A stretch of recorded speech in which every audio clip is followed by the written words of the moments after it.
Hi there, let's take a quick look at every single boxing game that ever came out for Super Nintendo, including those that never left Japan, starting out with Ashido no Jo for Super Famicom. This is a fun, no-frills arcade-style boxing game, the kind where you put in the cartridge, press start twice, and just like that you're fighting. No characters to pick, and not that much in the way of strategy here either. Sure, you punch and duck and dodge, but the game is kind of herky-jerky and it's tough to get a good rhythm going sometimes. But still, if you're looking for an arcade-style two-player boxing game, this one is pretty good.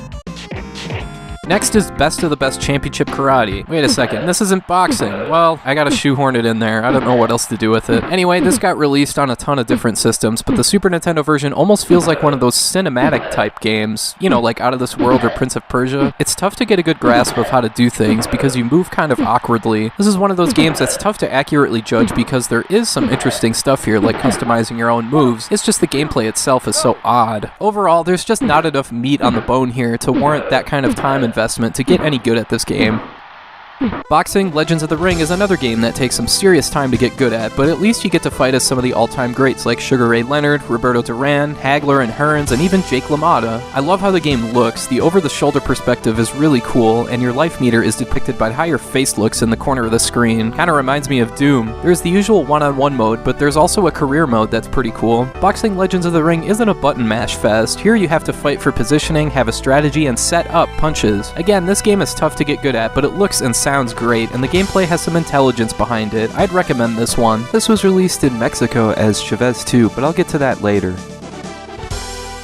Next, there's two games featuring George Foreman, the first of which was George Foreman's KO Boxing, a game that was seemingly everywhere back then. Seriously, this was up there with Shaq Fu and how much this game was advertised. Anyway, this is kind of a Punch-Out clone, but without any of the fun, the charm, or even any of the pattern recognition that came with Punch-Out. The other George Foreman game is titled Foreman for Real. The perspective changes to match something like Boxing Legends of the Ring, but it has the same kind of feel that Foreman's KO Boxing has, which is that it's kind of a button-mashing mess. If I had to pick between the two, I'd go with Foreman for Real, but man, the heads on these boxers' bodies just look creepy as hell and wrong. It's not that bad of a game, just mediocre. You can find better.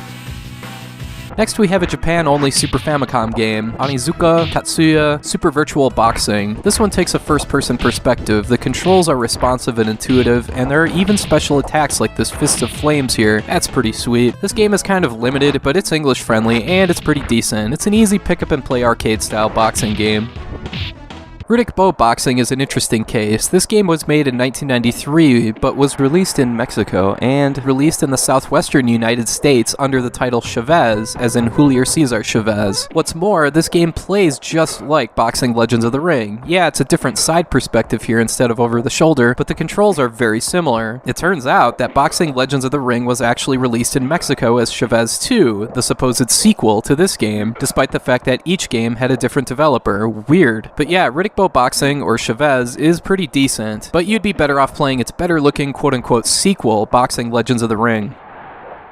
Back to the Super Famicom we go with Ring ni Kakero. This game was sold as part of the Japanese Nintendo Power download game service. Okay, I seriously don't have the slightest clue what I'm doing here. No matter what I do, I just keep getting hammered, and my opponent keeps pulling these crazy moves out of his ass. Hey, feel free to try this one. It certainly has a great look to it. Maybe I just suck. But there doesn't appear to be that much beyond the regular one-on-one boxing mode here.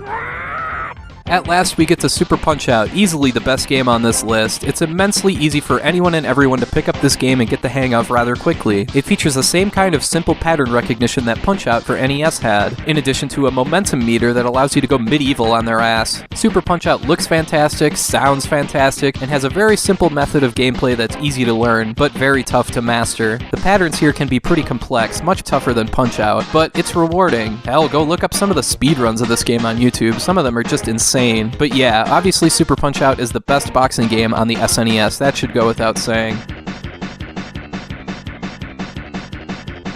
There's still one more game to get to, and that's TKO Super Championship Boxing. This one takes on a 2D side view and is more of a button mash fest, but not too much so. There's a meter up top that indicates your strength of each punch, so you can't just pound the button. You have to pound it at certain intervals. There's not that much here for strategy, so this game is just okay. It's definitely not bad. It's just that there's not that much beyond the surface.